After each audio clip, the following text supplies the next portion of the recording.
E aí, pessoal do YouTube, tudo bem com vocês? Sejam bem-vindos a mais um vídeo sobre história no canal do historiador João Pedro, tá?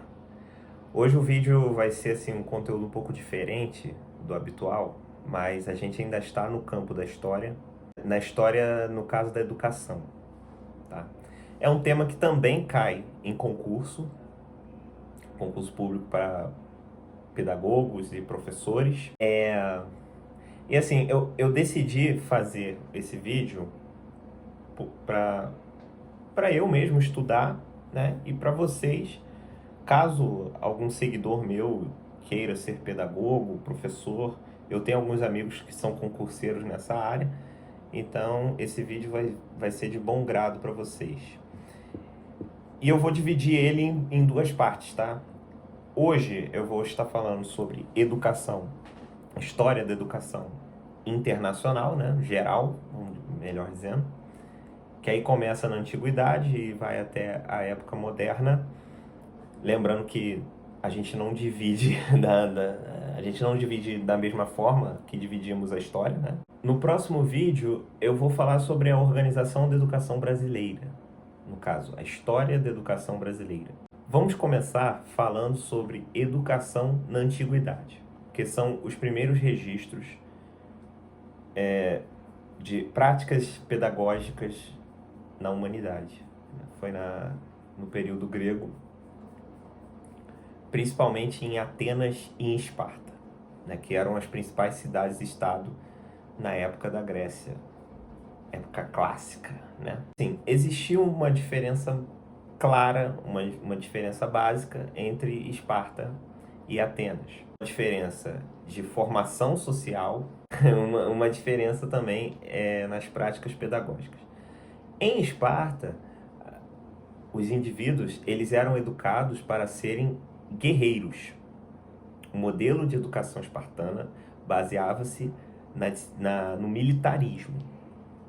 Ou seja, o indivíduo ele entrava na escola, na Esparta, e lá na escola ele deveria ter uma disciplina rígida.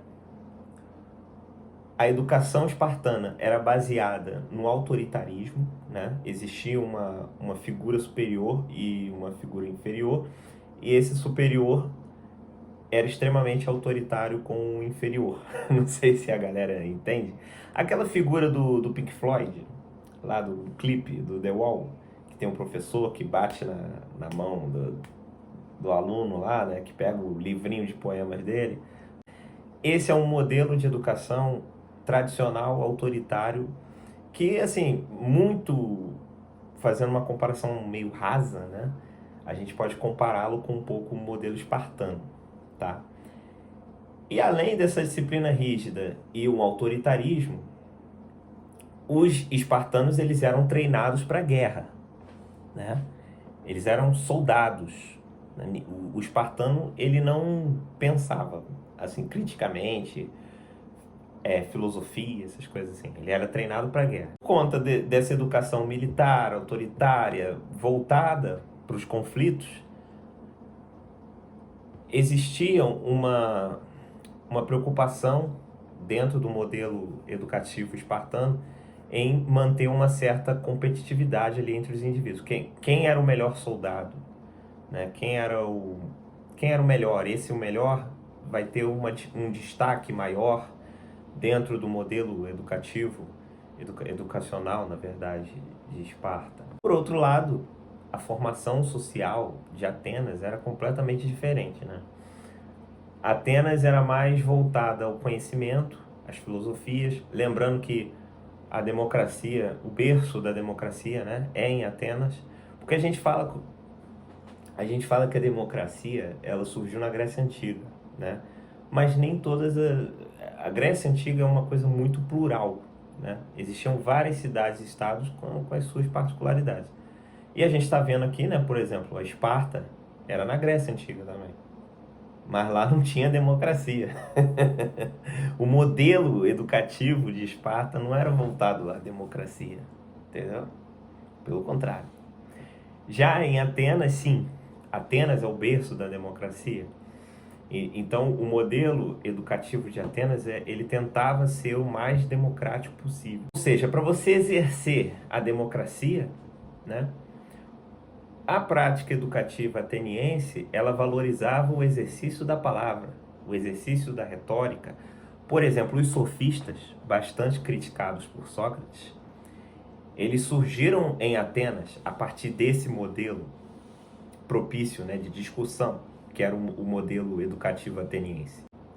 Dando um salto no tempo, né, um salto bastante considerável, a gente tem o modelo educativo medieval, que era bastante pautado ele bebia, né, um pouco da educação espartana ali, né, da tradição educativa espartana, principalmente quando você vai falar da formação dos guerreiros, cavalheiros, quer dizer, né? Só que dentro dessa herança, né, espartana, vamos dizer assim, há uma grande influência religiosa cristã católica, né?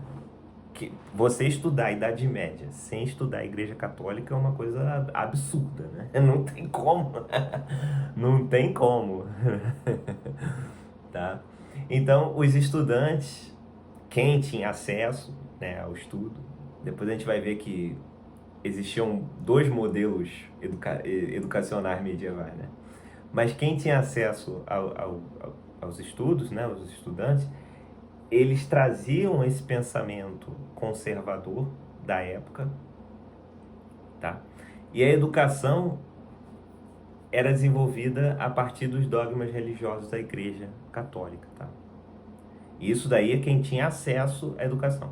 Agora, quem não tinha acesso a essa educação formal, vamos dizer assim, em contrapartida, quem não tinha acesso a esse conhecimento acadêmico, né, esse conhecimento dogmático religioso, recebia valores morais e valores de ofício através da sua família, no berço familiar. A educação familiar na Idade Média era bastante importante.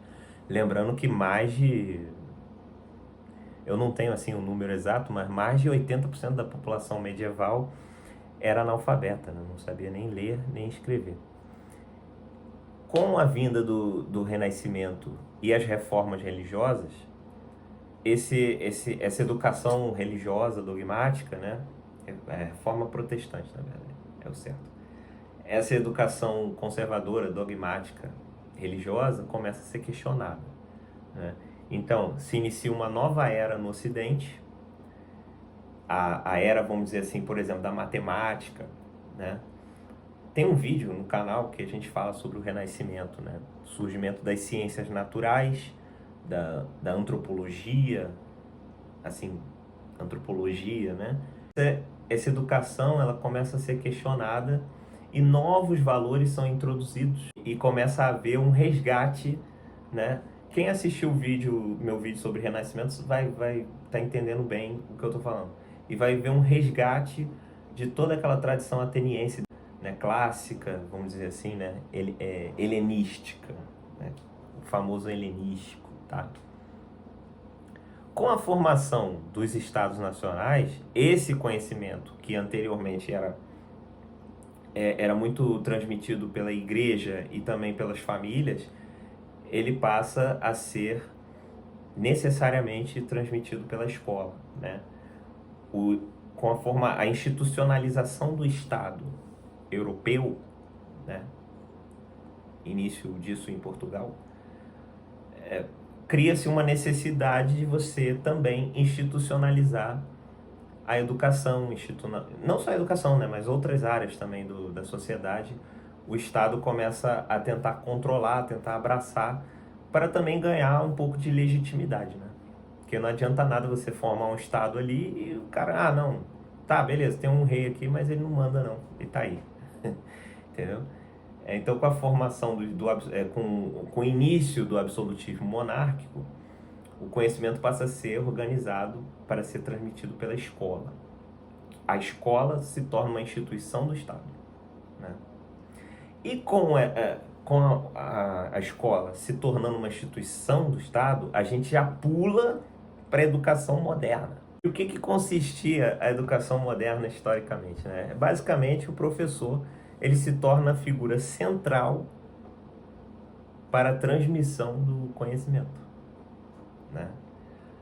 Assim, é claro que muito depois, assim, houve questionamentos a esse tipo de prática, né? Inclusive, esse tipo de prática é chamado de educação tradicional. A Maria Montessori na Europa, John Dewey nos Estados Unidos, começam a questionar, né, esse modelo hierarquizado e autoritário, muito vendido nesse período de educação moderna. E esse modelo moderno, que não é moderno, ele acabou sendo muito expandido através da Revolução Industrial, né? Porque agora a educação não está preocupada mais em formar cidadãos das artes, né? Essa coisa artística e tal. Agora a educação ela serve como instrumento para você formar pessoas para o mercado de trabalho. A gente pensa muito em educação assim até hoje, né? Nesse período, né, melhor dizendo, era muito pior. O pensamento era mais... Não havia, assim, teorias complexas que questionassem isso.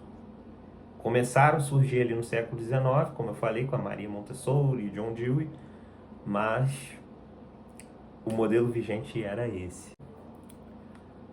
Vem surgindo, né, estados com modelo de governo democráticos, né? E isso faz com que a educação moderna seja um pouco assim diferente da Idade Média, né? Que era uma educação bem assim, bem restrita, né? A um tipo de público.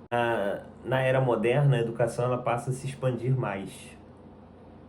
As pessoas começam a pregar a educação para todos. Depois da Constituição de 1988, é obrigatório, né, que o Estado, seja ele Estado-governo, né, ofereça educação gratuita de qualidade a todos os cidadãos brasileiros. Então, meu povo, deixa o like no vídeo, se inscreva no canal quem não está inscrito, compartilhem o vídeo para o amiguinho que está estudando também, esse tema é um tema importante. E fiquem ligados, ativa o sininho de notificações, né? Fica ligado que a gente vai lançar o vídeo falando sobre educação brasileira, história da educação brasileira, tá? Esse vídeo falando sobre a história da educação de forma geral vai terminando por aqui, tá? Espero que vocês tenham gostado. Vou repetir, se inscrevam no canal, deem like no vídeo, tá? E compartilha para o amiguinho que está estudando, beleza?